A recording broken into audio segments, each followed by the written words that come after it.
그죠? 이 본문을 직역하면 여호와의 집에 심겨진 자들은 우리 하나님의 뜻에서 번성하리로다.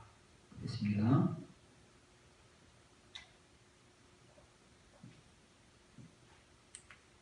슈툴림이라는 말은 심겨진 자들이라는 말입니다. 복수형이지요. 어디에 심겨졌느냐면 여호와의 집에 심겨진 자들은 하나님의 뜰, 하나님의 성전의 뜰이 있잖아요. 그 하나님의 성전 뜰에서 번성할 것이다. 그런 말입니다.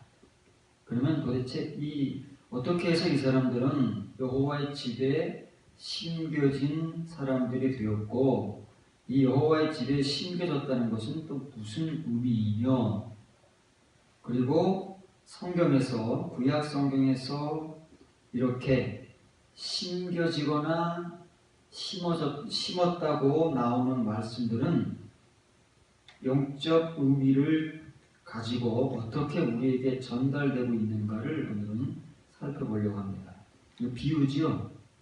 왜냐하면 사람이 나무가 아닌데 마치 하나님의 백성이 나무같이 비유되어서 하나님의 집에 심겨지고 하나님의 성전 뜰에서 번성할 것이라는 그런 이제 비유의 말씀 아닙니까? 누가 이렇게 심겨지느냐? 심겨진 자들이 누구라고요? 12절에 나오지만 의인 한 사람 단수가 나오다가 이런 사람이 한둘이 아니지 않겠습니까? 한 사람만 여호와의 집에 심겨지고 그 뜰에서 번성하는 것이 아니라 이렇게 심겨진 자들이 하나가 되고 둘이 되고 열이 되고 백이 되면 이 사람들이 하나님의 집에 심겨진 자들이에요. 그 사람들이 의인이다 그 말이에요. 이건 봐도 이건 비유의 말씀이구나 이렇게 알 수가 있어요. 그 비유의 말씀이라는 것은 우리가 직접적으로 선지자나 혹은 예수님이 비유라는 말을 사용하지 않아도 그 내용의 특성상 이건 비유구나 우리가 이렇게 알 수 있는 것은 사람을, 하나님의 백성을 혹은 신약시대의 어떤 하나님의 신자들을 사람이 아닌 다른 것에 비유하거나 아니면 하나님의 비유에는 여러 가지가 나오잖아요. 천국은 뭐뭐와 같다든지 이게 뭐뭐와 같다라고 표현되는 것은 대부분이 다 비유의 말씀이다 그 말이에요. 그래서 에스겔서 17장 2절부터 10절에 보면 인자야 너는 이스라엘 족속에게 수수께끼와 비유를 말하라. 볼지어다 그것이 심어졌으나 번성하겠느냐 동풍에 부딪힐 때에 아주 마르지 아니하겠느냐 그 자라던 부죽에서 마르리라 하셨다. 에스겔서 전체는 비유의 말씀인 거예요. 다니엘서 전체는 공함되어진 말씀이고 그게 다 비유의 말씀이라는 거예요. 비유의 말씀, 공함된 말씀은 어떤 말씀인가 하면 이면의 말씀이라는 거예요. 신약성경식 표현으로 하면. 그러면 예수님의 말씀에 의하면 또 구약시대 선지자들의 말에 의하면 이 비유의 말은 우리가 봐도 읽지 못하고 들어도 깨닫지 못하는 말씀들이다 그 말이에요. 그러면서도 이 유대인들이나 성경을 읽는 사람들이 뭐를 읽어요? 열심히 문자의 말씀으로 읽지만 이것이 비유의 말씀이기 때문에 우리에게 읽혀지거나 깨달아지지 않는 감추어져 있는 말씀으로 존재한다 그 말이에요. 그래서 에스겔이 말하는 수수께끼라는 말이 성경이 무슨 수수께끼겠어요? 하나님께서 수수께끼를 내시는 분이겠어요? 아주 웃기는 번역 아닙니까?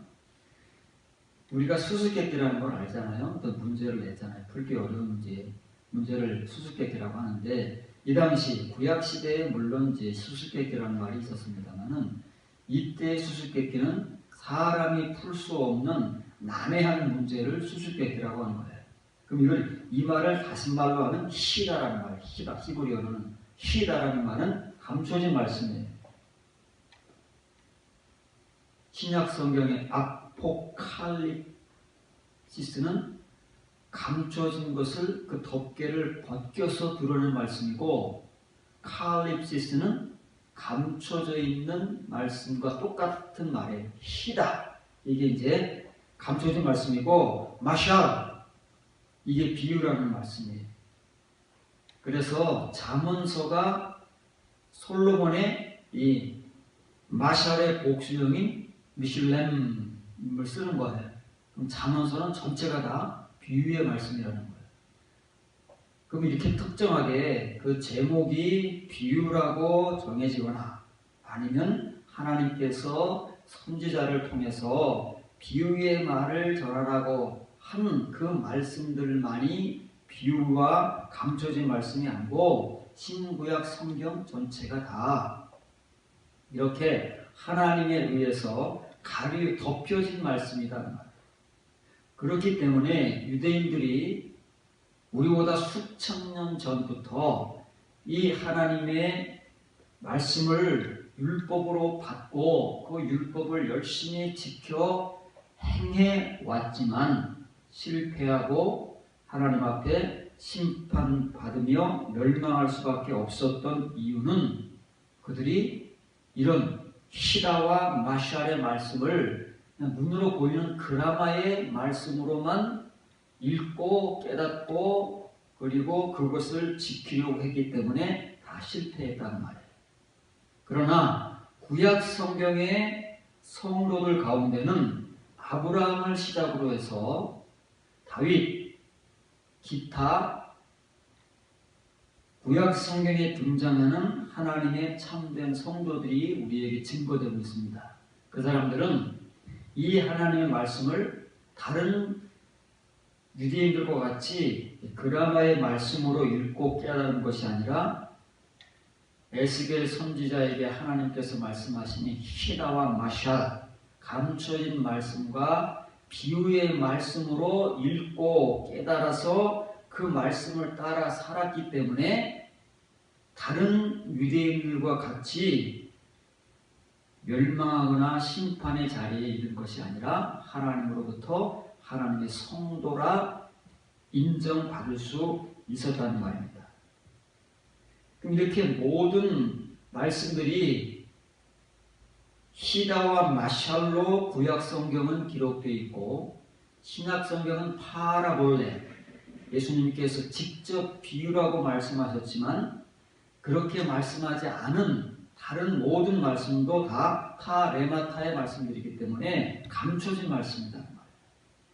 그렇기 때문에 우리가 지금까지 열심히 문자적으로 읽고 해석하고 깨달아서 전하지만 우리의 수준, 우리의 한계성을 가지고 그 말씀을 깨닫고 전하기 때문에 피차가 하나님께서 원하시는, 성경에서 원하시는 그리스도인의 삶, 빛 가운데 삶으로 하나님께 영광을 돌리는 그러한 성도는 예나 지금이나 소수밖에 없을 수밖에 없는 그런 현실이 오늘날 우리 시대에도 존재한다 그 말이에요. 예레미야 17장 7절부터 8절에는 그러나 무릇 여호와를 의지하며 여호와를 의뢰하는 그 사람은 복을 받을 것이다 이렇게 써 있습니다.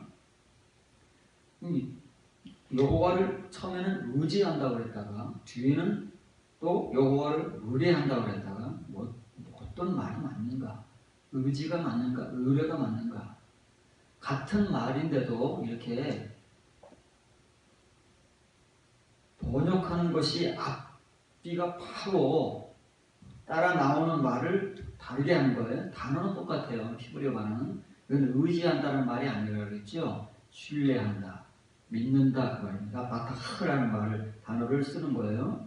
그러면 이 본문을 직역하면 여호와를 신뢰하며 의뢰한다는 말도 이제 괜찮아요. 여호와를 신뢰하며 여호와께서 그의 신뢰가 되시는 그 남자, 그 사람이 아닙니다. 그 남자는 축복되나니 그는 물가에 심겨진 나무가 그 뿌리를 강변에 뻗치고 더위가 올지라도 두려워하지 아니하며 그 잎이 청청하며 가무는 해에도 걱정이 없고 결실이 그치지 아니함 같으니라. 뒤에 거는 제가 직역을 안 해서 이렇게 여러분들이 읽혀지는 거예요. 앞에 것만 직역을 한 거예요. 그럼 이 말 역시 비유입니다. 왜 비유냐면 하나님의 백성 여호와를 의뢰하는 그 남자, 여호와를 신뢰하는 그 남자를 어디에다 비유했냐면 물가에 심겨진 나무 같은 존재로 비유했기 때문에 이 비유의 말씀입니다. 그는 물가에 심겨진 나무같이 이렇게 하리라 그 말이에요. 그래서 우리가 구약 성경에서 굉장히 중요하게 배우는 말씀이 하게벨이라는 말이잖아요. 관사가 붙으면 굉장히 중요한 말입니다. 갑자기 나온 단어에 관사가 붙어 있으면 구약 성경에서는 굉장히 중요하다. 하게벨은 사람이 아닙니다. 남자예요. 남자. 어떤 남자냐면 거듭난 성도. 많이 반복해서 배웠습니다. 하나님을 신뢰하고 그리고 하나님께서 하나님을 신뢰하는 그 사람의 신뢰가 되시는 그 남자, 거듭난 성도는 축복되다 그 말이에요. 왜 축복되냐 하면 그 남자는 물가에 심겨진 나무와 같다 그 말이에요. 이 거듭난 성도를 어디다 비유하는 거예요? 물가에 심겨진 나무로 비유를 하는 겁니다. 시편 92편의 기록자가 하나님의 성도된 의인을 백향목 나무의 종려 나무에 비유하듯 예레미야는 하나님의 그 거듭난 남자를 물가에 심겨진 나무로 비유를 하는 거예요. 이렇게 물가에 심겨진 나무는 뿌리를 강변에 뻗치고 더 깊이 뻗치기 때문에 더위가 올지라도 두려워하지 아니하고 그 잎이 펄푸르 청청하고 가무는 해, 가뭄해지요. 극심한 가뭄이 몰려와도 걱정이 없고 결실이 그치지 아니하리라 그 말이에요. 왜 그렇다고요? 물가에 심겨졌기 때문에 그렇다는 말이에요. 이렇게 예레미야 선지자가 비유와 하나님께서 에스겔 선지자에게 말씀하신 감춰진 말씀과 비유라는 말을 직접 사용하지 않아도 이 말씀은 비유의 말씀이라는 말이에요. 그럼 우리가 이거 쭉 보니까 이해할 수 있을 것 같아요. 문자적으로 이해를 한 거다는 말이에요. 이런 비유의 말씀이 나오면 사실은 이면의 말씀이기 때문에 굉장히 어려운 말씀입니다. 이와 비슷한 내용이 어디에 나오느냐 하면 시편 1편 1절에 시편 1편 전체가 다 이 비유와 똑같은 말씀이잖아요. 예레미야가 물가에 심겨진 나무 같은 그 남자 거듭난 성도는 하나님 앞에 축복되다. 왜냐하면 그 사람은 하나님 여호와를 신뢰하고 여호와께서는 그의 신뢰가 되어주시기 때문에 이런 서로 교통의 관계가 성립되는 하나님의 백성은 하게벨이다 그 말이에요. 거듭난 성도가 아니면 이런 관계가 성립되지 않는다 그 말이에요.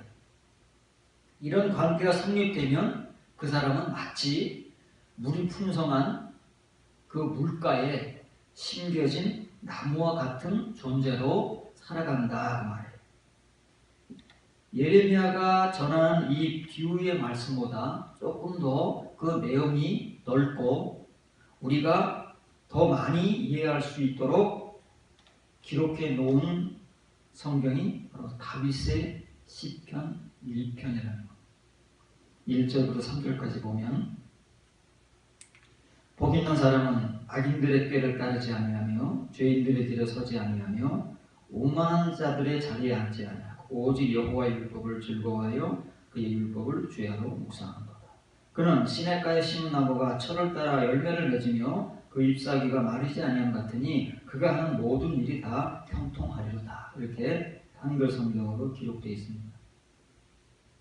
오역입니다. 복 있는 사람, 복 있는 사람이 따로 정해져 있을까요? 어떤 사람이 복 있는 사람일까요? 믿음이 좋은 사람이 복 있는 사람일까요? 그럼 믿음이 좋다면 그 믿음은 얼마큼 돼야 믿음이 좋다는?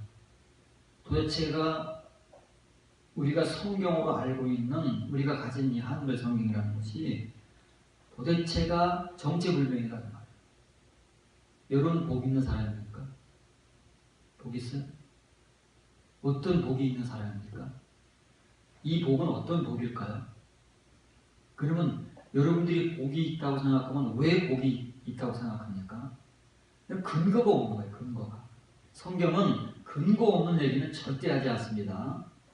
반드시 성경은 근거 있는 하나님의 말씀을 우리에게 전하지 이렇게 무턱대고 전혀 정체가 불분명한 이런 말씀을 선지자들이 전한 적이 없어요. 다윗이 고백한 적이 없다는 말이에요.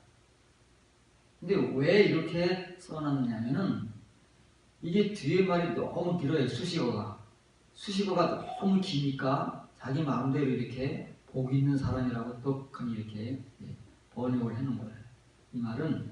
이 말이 제일 뒤에 와야 돼요. 바살벽 뒤를 보시면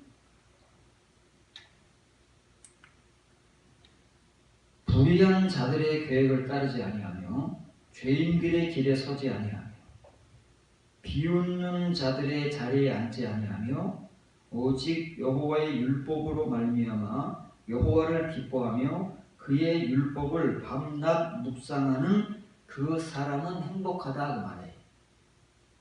복 있는 사람이 아니고 행복한 사람이에요. 어떤 사람이 행복하냐 그 말이에요. 우리가 행복하다고 할 때도 이유가 있을 거 아니겠어요? 무엇 때문에 행복한 거죠? 그냥 막연하게 행복한 사람이 있습니까? 그런 사람은 존재하지 않아요. 다 우리가 행복하다고 말할 때 돈이 많다든지 가정이 평안하다든지 뭐 어떤 이유 때문에 우리가 행복한 거지 그냥 아무 이유나 근거 없이 행복하다고 하면 그건 이상한 사람인 거예요. 하나님 말씀도 그렇다고 말해요. 어떤 사람이 행복하냐? 이런 사람들이 행복하다고 말해요. 그 사람 이렇게 살아가는 그 사람이 행복한 사람이다. 그래서 이 사람 앞에는 관사가 붙는 거예요. 하이쉬. 쭉 열거한 이 내용들을 관계대명사로 만든 거예요. 그 사람은 행복하다 말이에요. 이렇게 불의한 자들의 계획을 따라가지 아니하고 또 죄인들의 길에 서지 아니하며 비웃는 자들, 이 단어를 좀 잘 기억해 주세요. 뒤에 아주 중요하게 나올 겁니다. 비웃는 자들의 자리에 앉지 아니하며 이게 부정적인 측면이지요. 이런 건 안 한다고 말해요. 한글 성경에 악인이라고 번역된 우리가 많이 배우는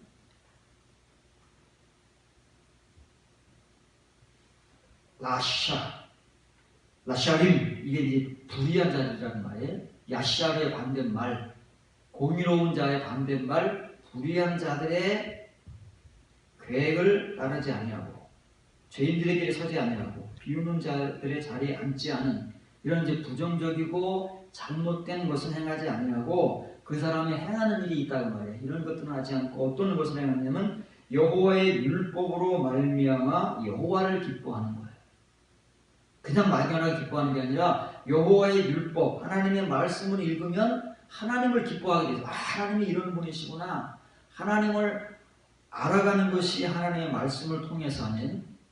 그러면 하나님의 말씀을 통해서 우리가 만일 하나님의 말씀을 이렇게 감추어진 이면의 말씀들을 읽고 깨달을 수 있다면 그 하나님을 기뻐하게 돼 있어요. 그 기쁨이 뭐라고 여러분 푼 데 있어요? 하파치인 거예요. 하파치. 하나님의 기쁨. 헵시바 할 때 그 하파치예요. 이런 기쁨으로 기뻐할 수 있고 그리고 그렇기 때문에 이 율법을 한두 번 우리가 생각날 때마다 또는 우리가 뭐 갈급할 때마다 묵상하는 것이 아니라 밤낮 매일매일 그에게 주어지는 하루하루의 시간 속에서 늘 묵상하는 그 사람은 행복하다. 이게 우리의 행복이 되어야 돼요. 성경에서 우리에게 축복, 행복 이런 거 말할 때 물질적인 것을 언급하는 것은 없습니다. 그것은 이렇게 이면의 은혜를 우리에게 깨닫게 하기 위해서 물질적인 것을 잠깐 언급하는 것이지, 우리가 문자로만 읽기 때문에 막 그런 것들이 축복인 줄 알고 호도를 하고, 지금까지도 우리는 그런 것들만 하나님의 축복으로 값싼 복음을 팔고 있는 거예요. 근데 이런 게 행복이다 그 말이에요. 이런 걸 행복으로 느끼는 사람이 믿음이 깊은 사람이에요. 이런 사람이 예레미야가 말하고 시편 92편의 기록자가 말하는 하나님의 의인이고 하나님의 집에 심겨진 자들이고 물가에 심겨진 자들이고 가뭄이 와도 걱정 없이 늘 잎이 푸르청청하고 열매를 맺는 그런 성도들이란 말이에요. 그래서 다윗도 똑같이 고백하는 거예요. 다윗은 자기 고백하는 거예요. 자기 고백. 자기가 이런 성도잖아요. 우리는 다윗은 인정할 수 있잖아요. 다윗 본인이 이런 삶을 살아왔다는 것을 우리 너무 잘 알아요. 왜? 사무엘상부터 사무엘하까지 우리는 다윗이라는 사람의 그 인생을 어렸을 때부터 죽을 때까지를 쭉 추적할 수 있으니까 그 바울의 행적을 더듬어 가면 바울이 어떤 사람인가 우리가 저절로 감탄하게 되잖아요. 바울이 자기 고백을 하는 거예요. 그 사람이 누구겠어요? 바울의 다윗이 자기이면서 자기와 같은 길을 발자취를 따라오고 있는 하나님의 백성을 염두에 두고 이 시편을 고백하는 거예요. 그래서 만일 우리 가운데 누군가가 다윗이 걸어간 이 발자취를 걸으면서 이런 그 사람, 그 성도로 하나님 앞에 지금 서 있거나 서 있기 위해서 은혜를 갈급하며 따라가고 있는 사람이 있다면 그 사람 역시 이런 것을 통해서 행복을 느낄 거예요. 다른 것이 아닌 영적 행복. 이것이 내 행복, 진정한 행복이었구나. 그러니까 맛보는 사람들이 알겠죠. 다윗은 이것을 맛보았기 때문에 이것이 자기의 행복임을 고백하는 거예요. 그런데 우리는 언제 이런 고백을 해봤습니까? 그럼 왜 다윗과 같은 이런 사람이 행복하냐면 그 이유가 있는 거예요. 이렇게 행하면 행복이 느껴지는데 그 행복의 감정으로만 끝나는 것이 아니라 그 행복을 따라오는 삶의 열매가 있다는 거예요. 그게 뭐냐면은 그 사람은 자기 때에 지금 그 사람을 나무에 비유한 것도 비유의 말씀이에요. 어디에다 비유하면 다 비유의 말씀이라니까. 시냇가에 심겨진 나무에 비유하잖아요. 그 사람을. 그러면 나무는 열매를 맺는 때가 딱 정해져 있지요. 과일나무. 구약성경에는 주로 과일나무가 등장하니까 과일나무가 그 열매를 맺는 때는 딱 때가 정해져 있잖아요. 그렇죠? 포도나무, 석류나무, 올리브나무 다 그 때가 정해져 있는데 가을이다 그 말이에요. 9월달이 되면 7월달이 되면 이미 다 열매를 맺어요. 이스라엘 원력으로 7월이 되면 열매를 맺어서 그 열매를 거두는 거잖아요. 나무는 이렇게 딱 열매를 맺는 때가 정해져 있어요. 그러면 우리는 언제 열매를 맺을까요? 우리는 열매 맺는 때가 정해져 있을까요? 가을, 봄? 언제 우리가 여러분들이 열매를 맺은 때가 언제일까요? 또 앞으로 열매를 맺는 때가 언제일까요? 나무는 그 때가 정해져 있지만 우리는 때가 정해져 있지 않잖아요. 사람마다 다르고 언제 열매를 맺을지는 모르는데, 그런데 이 때는 그냥 과일나무가 그 과일을 맺는 그때 주어진 가을 시간이 아니고 이건 액트라는 거예요. 하나님의 때. 비유기 때문에 이 단어를 쓰는 거예요. 근데 이 때의 주인공은 누구예요? 그 사람이다 그 말이에요. 다윗이 말하는 그 사람. 그 사람은 자기 때의 열매를 맺어요. 그 사람의 때가 있어요. 하나님께서 허락하시는 때, 만들어 놓으신 그 때를 거쳐가면서 그 때마다 그 때에 합당한 열매를 맺게 돼 있어요. 그리고 그 잎이 시들지 아니하며 향하는 모든 일이 잘 되는 시냇가에 심겨진 나무 같으리라. 이것도 제일 뒤에 오는 거예요. 그래서 이게 비유의 말씀인 거예요. 그 사람을 예레미야와 같이 물가에 심겨진 나무, 시냇가에, 물가나 시냇가나 똑같죠? 심겨진 나무. 이게 다 하나님의 비유의 말씀이라는 말이에요. 하나님의 성도를, 거듭난 성도를 비유할 때 하 베델이든 하 이시든 특정한 그 사람, 예레미야가 비유의 말씀을 전하든 에스겔이 비유의 말씀을 전하든 다윗이 비유의 말씀을 고백하든 그 사람은 다 감춰진 존재다 그 말이에요. 왜? 비유의 말씀인 거예요. 그래서 이 때를 우리는 몰라요. 서로가. 그 사람이 지금 어떤 신앙의 여정을 거쳐왔느냐, 걸어가고 있느냐에 따라서 그 사람의 때가 채워지기 때문에 이건 감춰진 거예요. 하나님과 그 사람만 아는 거예요. 나무는 다 그 때들이 거의 비슷하게 정해져 있지만 사람은 정해지지 않았잖아요. 우리는 언제 열매를 맺는지 모른다는 말이에요. 감춰져 있는 거예요. 그래서 여러분들에게 이제 눈여겨보라고 그랬어요. 비웃는 자들이라는 말이 렛짐이라는 거예요. 렛짐. 렛츠가 단수로 비웃는 자 혹은 동사로는 비웃다 그 말이에요. 근데 지금 다윗이 이 단어를 썼어요. 뒤에 이 단어가 한 번 더 나오는데 중요한 단어입니다. 이런 자들의 자리에 앉으면 안 된다는 거예요. 그러면 지금 우리가 세 종류의 사람들을 다윗이 고백하잖아요. 첫째는 어떤 사람이요? 악인이라고 번역된 불의한 자들이 나옵니다. 두 번째는 어떤 사람이 나와요? 죄인들이 나와요.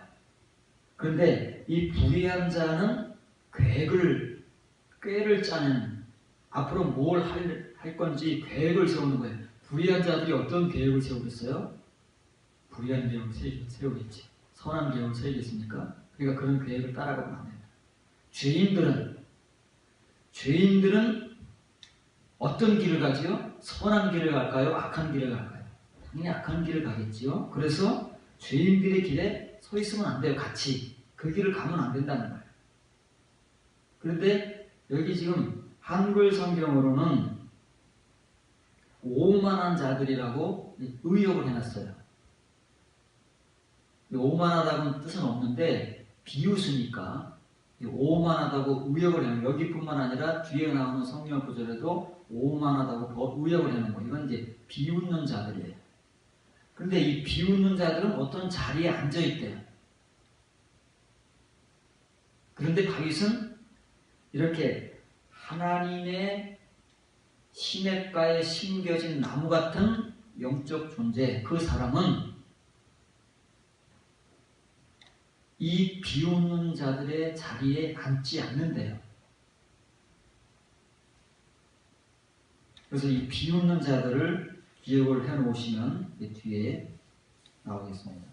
이게 이제 원래 뜻은 이 렛츠라는 단어의 원래 뜻은 더듬거리는 자예요. 더듬거리는 자. 말을 더듬거린다 그 말이에요.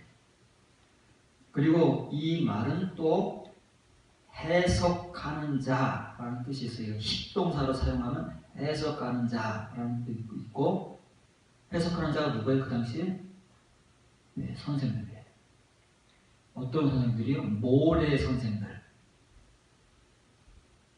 이른 귀의 은혜를 가지고 율법을 가르치고 해석하는 모래 선생들을 이 렛즈라고 하는 거예요. 이 렛즈라는 단어에는 비웃는 자라는 뜻이 있지만 이것은 원래의 뜻에서 이렇게 조금 의역화된 거예요. 원래의 뜻은 뭐라고요? 더듬거리는 자라는 뜻이에요.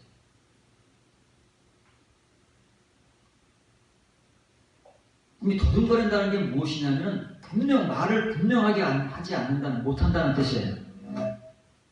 우리가 생각하는 말을 뭐 더듬거리는 그런 의미라기보다는 이것은 하나님 말씀과 관계되어 있는 것이기 때문에 하나님의 말씀을 분명하게 하지 못하고 더듬대는 거예요. 그런 의미입니다. 그래서 이 사람이 해석하는 해석도 잘못된 것이고 이 사람이 선생 노릇을 하는 그 선생의 자격도 불충분한 것. 이런 사람들이 앉아있는 자리가 있잖아요. 너희가 모세의 자리에 앉아서 예수님의 비판에 의하면 그 당시에 율법사들이 서기관들이 모세의 자리에 앉아있는데 이 사람들이 어떤 사람? 바로 이 사람들이 그 다음 예수님 당시에 바리새인들이 이런 존재들이다 그 말이에요. 더듬는 자들, 해석자들, 선생들인데 왜? 모세에 대해 앉아서 그 일을 하고 있는 거예요. 근데 잘하고 있다고요? 엉터리로 하고 있는 거예요. 엉터리로 하고 있으니까 이것이 예수님 모시기에 합당할 리가 없어요. 그런데 예수님 당시에 바리새인들만 그랬던 것이 아니라 구약시대, 다윗의 시대, 예레미야 시대, 어느 시대에 렛짐들이 존재했다 그 말이에요.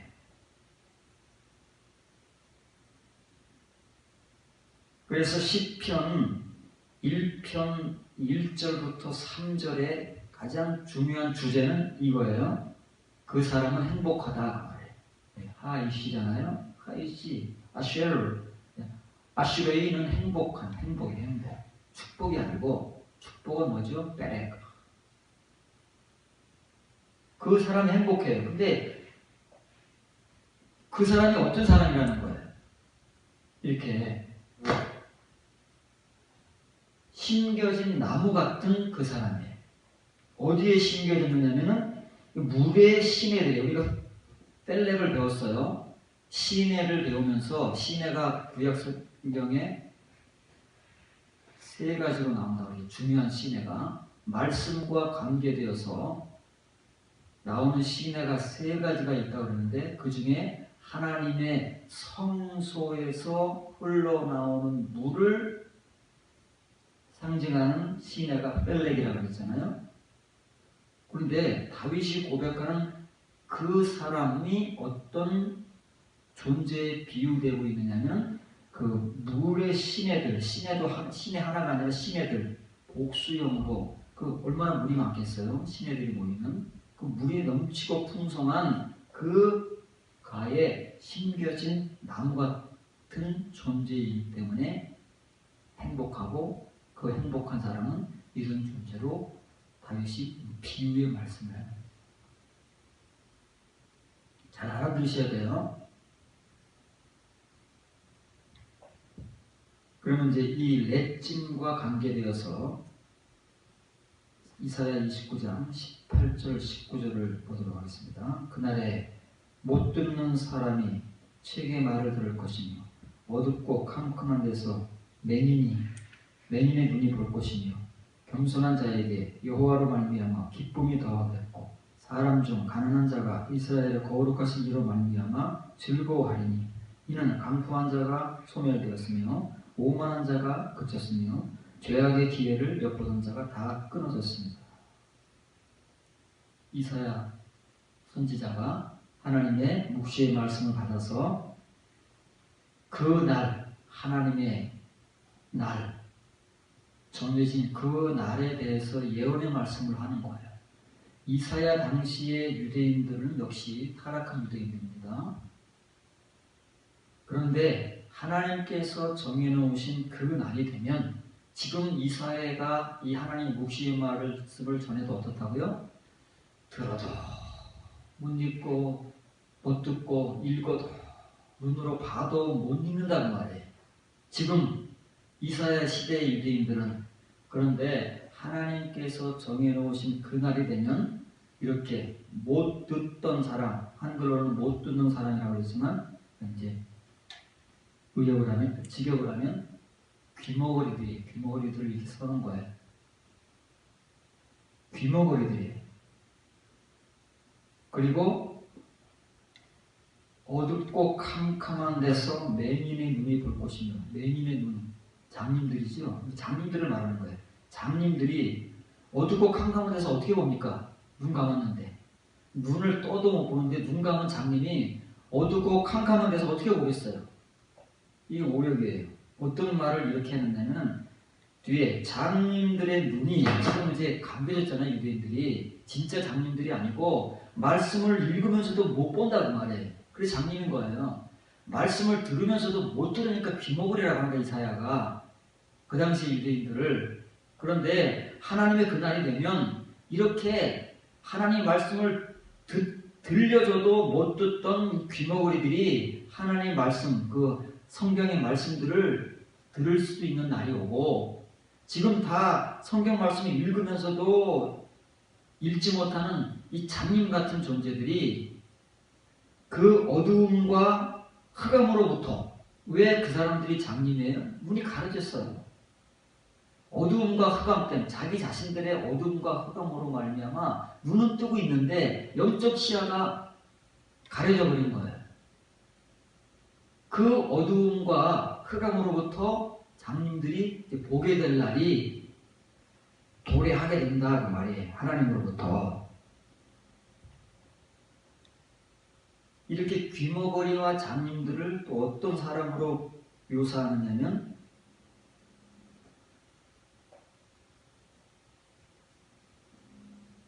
한글 성경에는 겸손한 자라고 나오지만 이 비천한 자들이에요.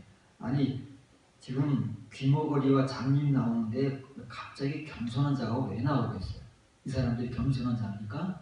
겸손해서 귀가 막히고 눈이 감겨졌을까요? 비천한 자들이기 때문에 하나님 앞에서. 비천한 자들이 여호와로 말미암아 기쁨이 더할 것이요, 가난한 자들이 이스라엘의 거룩하신 이로 말미암아 기뻐 날뛸 것이니, 길 거듭난 성도가 갖게 되는 기쁨이라고 그랬죠. 기뻐 날뛰는. 이렇게 하나님께서 그날에 만드실 거다 그 말이에요. 이렇게 만드시는데 왜 그런가 하면, 이는 난폭한 자가 손을 대고 비웃는 자가 그친다 그 말이에요. 그러면 이사야 시대에 하나님의 말씀을 들려줘도 못 듣고 그 기록된 율법의 책들, 말씀들을 눈으로 보면서도 못 보는 그 사람들은 비천한 자들이고 가난한 자들이에요.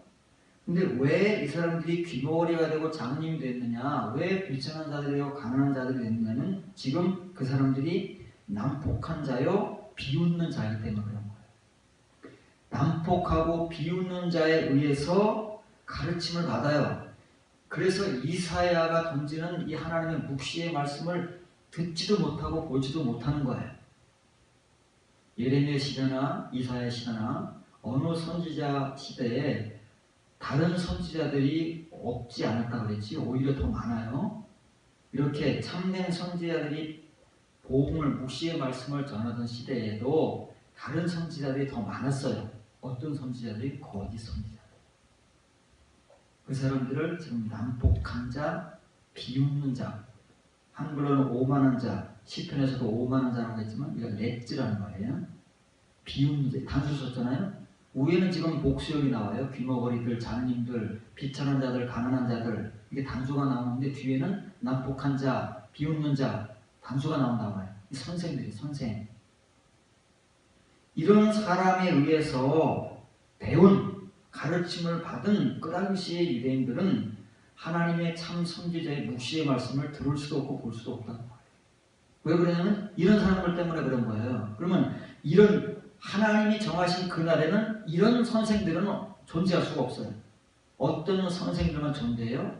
이사야 선지자 같은 선생들만 존재하는 거예요. 왜? 하나님께서 이런 사람들 다 소멸시키고 다 끊어버리시는 거예요. 그래야 하나님 백성이 올바른 말씀을, 가르침을 받고 이 비유의 말씀, 이면의 말씀, 감춰진 말씀으로 가르침을 받고 이 하나님의 말씀들을 제대로 듣고 제대로 읽을 수 있는 귀머거리 아닌, 장님들이 아닌, 귀가 뚫린 자, 눈이 띄어진 자들이 되기 때문에 그런 거예요. 이런 자들을 합하면 뭐예요? 죄악을 엿보던 자들이 다 끊어졌습니다. 그럼 이 선생들은 다 죄악의 기회를 노리고 어떻게 하면 죄를 먹고 살까 하고 그 기회를 엿보는 자들이다 그 말이에요. 그래서 여기도 렛즈라는 단어가 이사야 선지자에 의해서 소개되는 거예요. 이 렛즈는 굉장히 무서운 말입니다. 왜냐하면 이 렛즈라는 말이 그 사람의 실증만 결정할 뿐 아니라 그 사람에 의해서 가르침을 받는 사람들까지 결정해버리기 때문에. 그건 무슨 말입니까?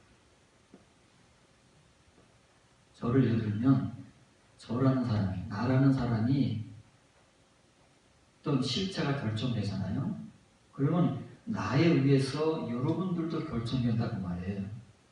왜? 내가 가르치는 자고 여러분들은 나를 통해서 가르침을 받는 자들이기 때문에 내가 뭘 가르치느냐, 어떻게 가르치느냐에 따라서 여러분들은 그렇게 배울 수밖에 없잖아요. 그렇죠? 그래서 제자가 그 선생만큼 되는 거예요. 오늘날 우리의 교회들이 왜 이렇게 이사야 시대와 같이 하나님의 말씀을 들려줘도 듣지를 못하고 눈으로 읽으면서도 문자밖에 읽어내지 못하느냐 하면 렛짐들 때문에 이 더듬거리는 자들, 성경을 해석하고 성경을 가르치는 사람들인데 그 사람들이 다 누구예요? 모리의 선생들인 거예요. 이른비의 은혜만 아는 그라마의 말씀만 알고 그 말씀만을 해석하고 깨닫고 가르치는 존재들이기 때문에 그런 사람들이 어떤 신자들을 양산해내요? 이사야 시대의 그 유대인 하나님의 백성들을 양산해내고 또 예수님 시대의 그 바리새인들의 존재들이 다 그런 존재들이었다 그 말이에요. 그것이 렛즈라는 단어가 가지고 있는 구약성경의 아주 무서운 말이다 그 말이에요. 우리가 이 말씀을 제대로 알아야 돼요. 그래서 다윗이 뭐라 그래요? 하나님의 율법을 주야로 묵상하면서 그 안에서 하나님을 기뻐하는 그 사람 하이씨는 행복한 하나님의 성도인데 그 사람은 이 렛짐들의 자리에 앉지 않는다는 말이에요. 그 자리에 앉아서 가르치지 않는다는 말이에요. 그럼 뭘 가르친다는 거예요? 이사야 선지자와 같이 가르친다는 거예요. 하나님의 묵시의 말씀을 이렇게 깨달은 말씀, 시냇가에 그 심겨진 나무와 같이 자기의 때를 따라 열매를 맺을 수 있는 그러한 하나님의 이 모든 말씀들을 받아서 먹고 소화시켜서 나오는 게 열매 아니에요? 그것이 행위고 그것이 삶이란 말이에요. 그런 사람들은 예수님 시대의 그 바리새인들과 같이 모세의 자리에 앉아서 그렇게 엉뚱한 것들을 가르치지 않는다는 말이에요. 그런 자리에 앉지 않는다는 의미가 그거예요. 그래서 이제 마태복음 6장 6절 7절을 보면 우리가 기도를 여러분들에게 가르칠 때 제가 지난주에 프로시하라는 하나님께 해야 하는 기도, 하나님께서 받으시는 기도를 배울 때에 가장 기본적인 기도의 기본적인 내용이 마태복음 6장 6절 7절이라고 했어요. 이것은 신약 성경에 나오는 기도 가운데 가장 먼저 신약 성경에 기록되고 있으면서도 그리고 기도가 무엇인지를 예수님께서 가르쳐 주시는 내용인데 이건 산상복음이다 그 말이에요. 아무나 들을 수 있는 말이 아니고 천국 백성 된 자만이 들을 수 있는 마음이 청결한 자, 하나님의 아들, 이렇게 천국의 아들 된 자들만이 들을 수 있는 복음이 산상복음이에요. 마태복음 5장, 6장, 7장. 그래서 예수님께서 지금 이 기도에 대해서도 언급하시잖아요. 왜? 지금 현재 지금 유대 사회에서 가르치고 배워서 기도하고 있는 그 기도들이 뭔가 한참 잘못되어 있는 거예요. 예수님께서 그것을 직시하신 거예요. 그래서 산상복음을 통해서 기도는 어떤 것이다 라고 그 모델을 제시하면서 이렇게 기도해야지 이것이 아닌 다른 또 하나 제시하는 그런 기도로 기도하면 절대 안 된다 하는 것을 보여주시는 거예요. 그 당시에 기도가 두 가지가 있는 거예요. 하나는 예수님께서 산상복음으로 가르치신 기도가 있고, 그 당시 편만에 있는 바리새인들이 모세의 자리에 앉아서 가르치는 기도라는 게 있었어요. 그러면 예수님이 가르치시는 기도가 정석일까요? 바리새인들이 모세의 자리에 앉아서 가르치는 기도가 정석일까요? 그럼 예수님이 가르치시는 기도는 어떤 기도이고, 그 당시에 모세의 자리에 앉아서 가르치는 바리새인들, 렉짐들의 기도는 어떤 기도였을까? 지금 예수님께서 그걸 비교해 주신 거예요. 마태복음 6장 7절 기도를 우리가 그냥 이거 기도 은밀하게 기도해, 사람들 눈에 띄지 않게 혼자서 조용히 기도해, 그런 말하는 게 아니라 그 말이에요. 기도의 본질을 가르치면서 그 당시 편만에 있고 오늘날 우리 시대에도 우리 주위에 한없이 널려있는, 아니 저와 여러분들이 지금까지 기도해왔던 그 잘못된 기도들을 폭로하시는 거다 그 말이에요. 그거를 듣지 못하면 마태복음 6장 6절 7절의 이 기도는 우리가 보면서도 읽지 못하고 들으면서도 들을 수 없는 비유의 말씀이 되어버려요. 감춰진 말씀이 되어버린다. 그래서 예수님께서 이제 기도할 때 어디로 가라 그래요? 골방에 가요. 골방이 어딜까요? 이제 각자의 지금으로 이제 설명을 하면 각자의 집에서 가장 깊숙한 장소가 골방이에요. 가장 깊은 내실. 근데 지금은 뭐 대부분 다 아파트, 주택 이런 데이기 때문에 뭐 특히 뭐 골방 같은 건 없잖아요. 이제 하여간 예수님 당시에는 이제 이런 게 있었던 모양이죠. 골방에 들어가서 문을 닫고, 문까지 닫고, 꼭꼭 닫고, 은밀한 중에 계신 아버지께 기도하라. 이 기도가 뭐라고요? 프로슈호마이. 왜냐하면 하나님께서는 엔토크리토, 은밀한 가운데 감춰져 계시는 분이에요. 그래서 그분이 주시는 말씀은 감춰진 말씀이란 말이에요. 하나님의 존재가 감춰져 있는 존재예요. 우리가 다 알고 읽고 아는 것 같지요? 겉으로 드러난 것밖에 모른다니까요. 감춰져 있는 것은 전혀 모른단 말이에요. 왜? 하나님은 은밀한 하나님이에요. 엔토크리토의 하나님이시기 때문에 그분의 말씀도 엔토크리토의 말씀이에요. 그러면 우리가 하는 모든 것이 그렇게 돼야 하나님과 교통이 되는 거예요. 그런데 우리는 어떻게 해요? 기도든 봉사든 말씀이든 모든 것을 엔토크리토로 하는 게 아니라 겉으로 표면적인 것으로 하기 때문에 하나님과 그렇게 별로 관계가 없어요. 근데 예수님께서 지금 그렇게 말씀하시는 거예요.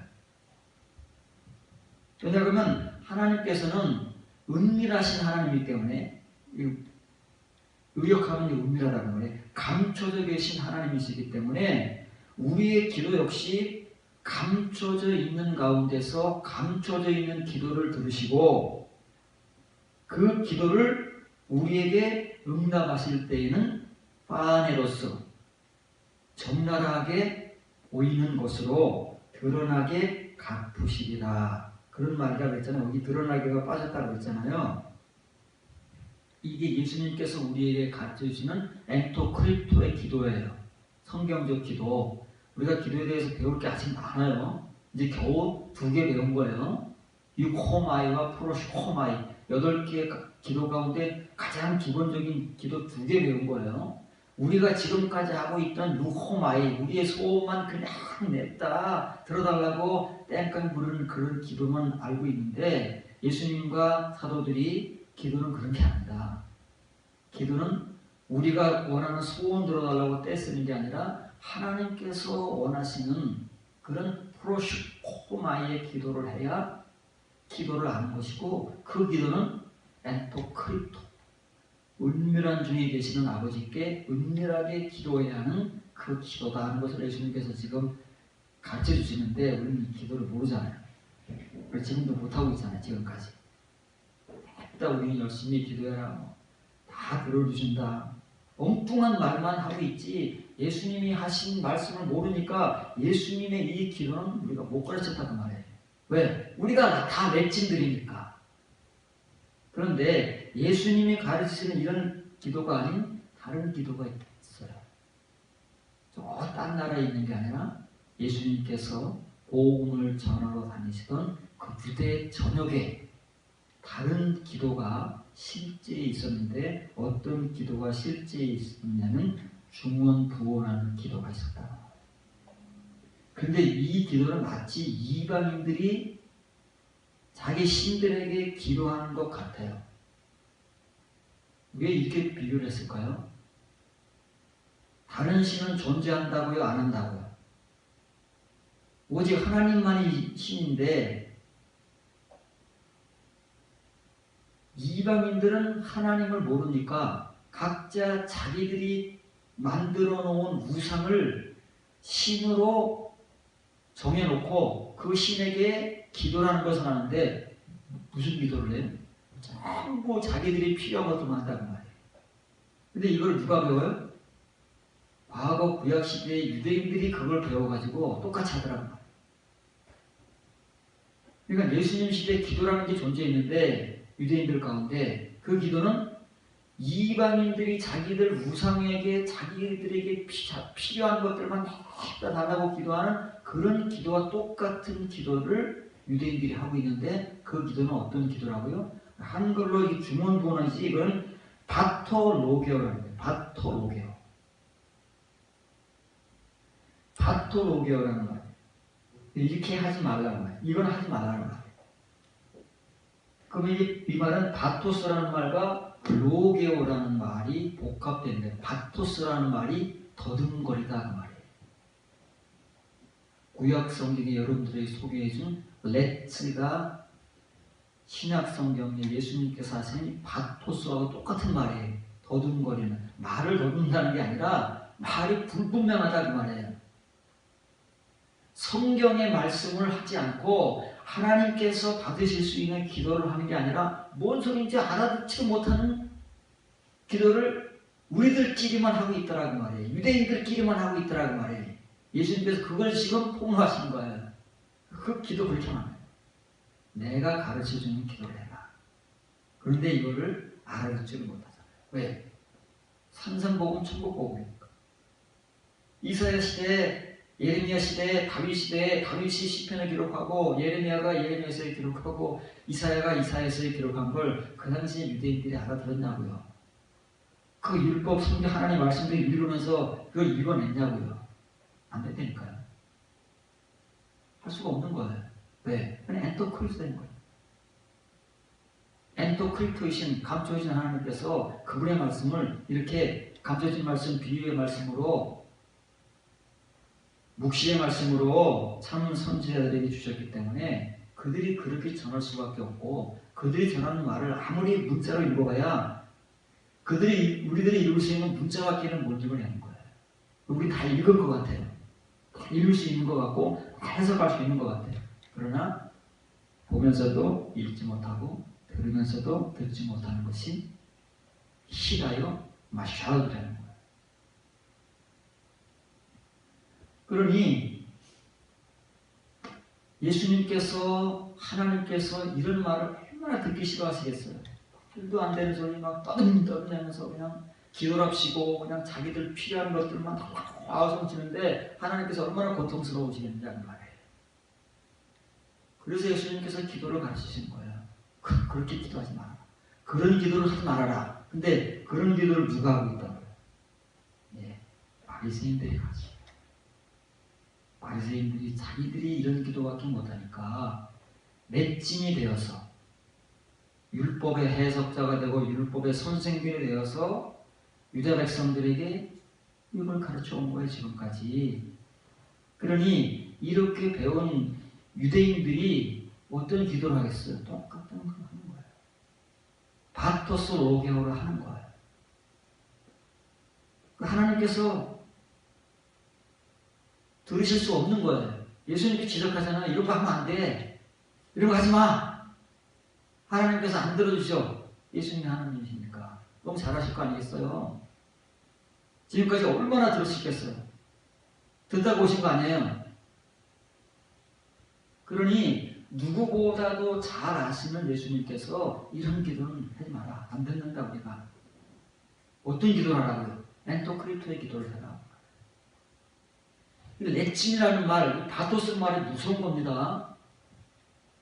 이런 사람들이 구약시대부터 너무나도 많이 존재해 온 거예요. 사람들의 눈으로 분간하지 못하는 피차가 다 그러니까 하나님의 눈에만 분별이 되고 하나님에 의해서 그렇게 부름받고 택하심을 받아서 그런 말씀을 받아서 전하는 선지자들에 의해서만 분별이 되고 사도들에 의해서만 분별이 되는 그 레침들 구약시대도 너무 많았고 사도시대에도 사도들이 교회마다 서신의 복음을 전할 때 그런 사람들을 막 지적하잖아요. 그런 사람들에게 속으면 안 되고 그런 사람들 따라가면 망한다. 왜요? 그 사람들이 다 레침이니까.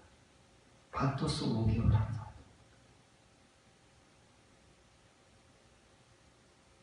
우리가 빨리 귀가 뚫어져야 되고 빨리 눈이 띄어져서 이 하나님의 엔토크리토이신 하나님께서 우리에게 주신 엔토크리토로 존재하는 말씀들을 읽어내고 드러낼 줄 알아야 이런 바토스들에게 안 속는다니까. 더 이상 그 수준 낮고 초보의 선생들에게 안 속는다고 말해.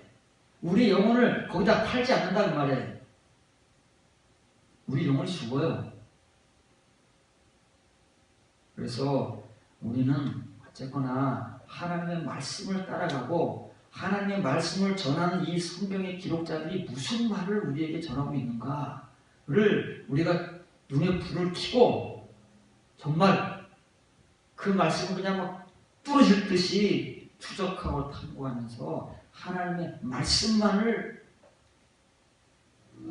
배우고 가르치는 피차가 되면 우리가 하나님의 집에 심겨진 나무들이 되는 것이고 존재들이 되는 것이고 예레미야가 말하듯 우리가 하나님을 신뢰하고 하나님께서는 우리를 신뢰하시는 하게벨 거듭난 성도가 되는 것이고 우리가 참 행복이 무엇인지를 아는 다윗과 같이 그 물가에 시냇가에 물이 풍성한 시냇가에 심겨진 나무같이 비유로 전해지는 하이쉬가 되는 것이죠.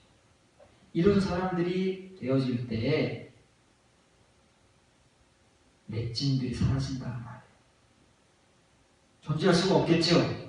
그들은 득세했지만 여러분들이 이런 사람들이 되면 레침들이 존재할 수 있겠어요? 다 쫓겨나지. 여러분들에게 쫓겨나는 거예요.